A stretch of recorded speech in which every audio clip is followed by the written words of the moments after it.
We're now going to turn our attention to the prototype pattern, which is one of the more obscure patterns in the Gang of Four book, but as you'll see, a pattern that nevertheless can be applied to solve some very interesting problems and make a real improvement to our example we'll be looking at.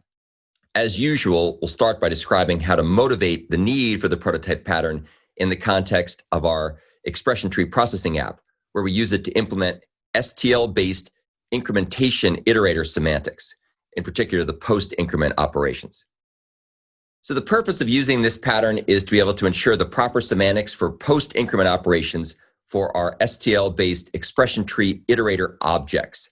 And this picture here kind of shows the whole gestalt of what we'll be talking about, which will be something on the left-hand side, which is the expression tree iterator that uses the bridge pattern. And then on the right-hand side, we can see the implementer hierarchy from the bridge pattern, which is actually implemented using the prototype pattern. And the reason for doing this is it allows us to avoid exposing subclasses of an object to the client code. So the object creation will be hidden in terms of the lexical dependencies from any of the client code. So the client code, which in this case is actually the abstraction portion of the bridge pattern, can work nicely and cleanly and then rely on the ability for an object to clone itself to make a deep copy.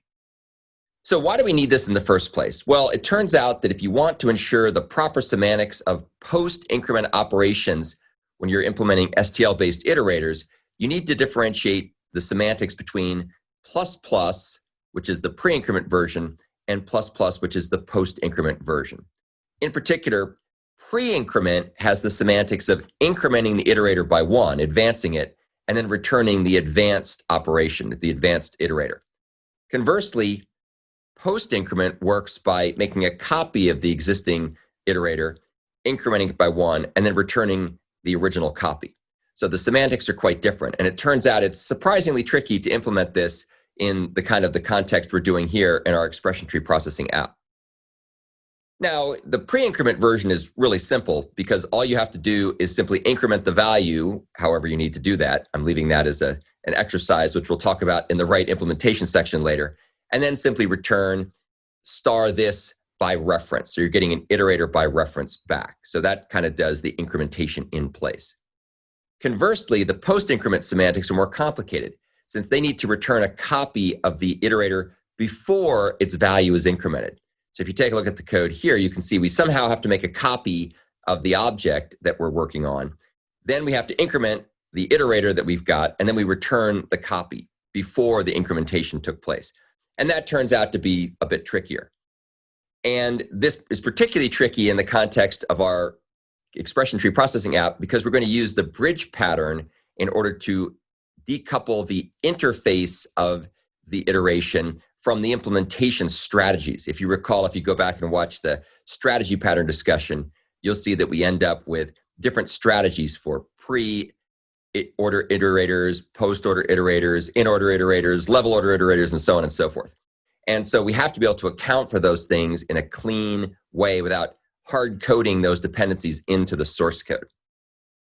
By the way, just as a note, in general, if you can make a choice to use the pre-increment version of an iterator in STL, it's going to work out better than the post-increment version because it's going to be more efficient for the reasons we're going to cover here in a minute. But if you're trying to implement the full complement of iterator semantics for STL-style iterators, such as for iterators or bidirectional iterators or random access iterators, then you need to implement both the pre and post increment and perhaps even the pre and post decrement operations as well if you're doing bidirectional and random access iterators.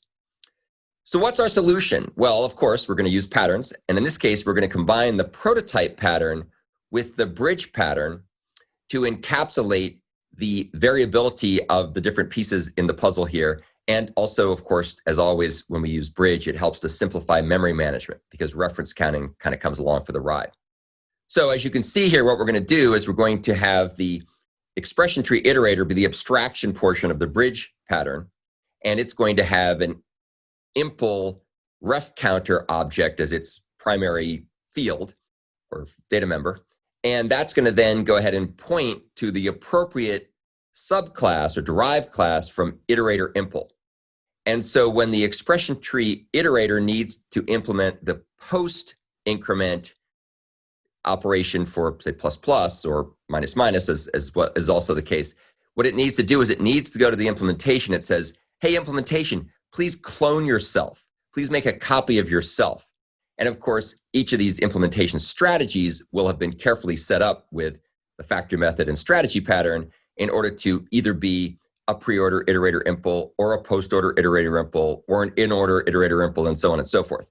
And so when we say to the object, please clone yourself, the clone operation knows what kind of a copy it needs to make, as you can see in the lower right-hand corner, where clone on a pre-order iterator impl makes a new pre-order iterator impl using the copy constructor.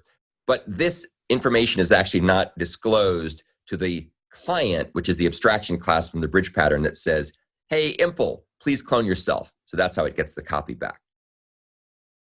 So as you can see, by using the bridge pattern and using the abstraction portion of this, we can shield ourselves from knowledge of the details of the concrete implementer strategy. And the prototype pattern is just the perfect way to do this in a very clean and pattern-oriented way. So what does this actually look like? How do we implement the iter impl abstract base class hierarchy? So basically, here's the abstract base class, iter impl. It has a bunch of operations on it that are needed to implement the semantics of iteration. In this case, it's basically a forward iterator. So we have dereference, we have the pre-increment operator ++, we have the equality operator, we have the inequality operator, and that's actually all we need to do the forward iterator mechanisms here. And then we are going to have the clone operation, and that's the one that's going to be subclassed by pre-order iterator impl and in-order iterator impl and so on in order to perform a deep copy, knowing the concrete types of the derived classes without exposing that knowledge lexically to the client, which in this case is the abstraction class for the bridge pattern, which is the expression tree iterator. So from a commonality and variability point of view, we have a common interface to define the expression tree iterator implementations. They all conform to the same kind of STL forward iterator-like model.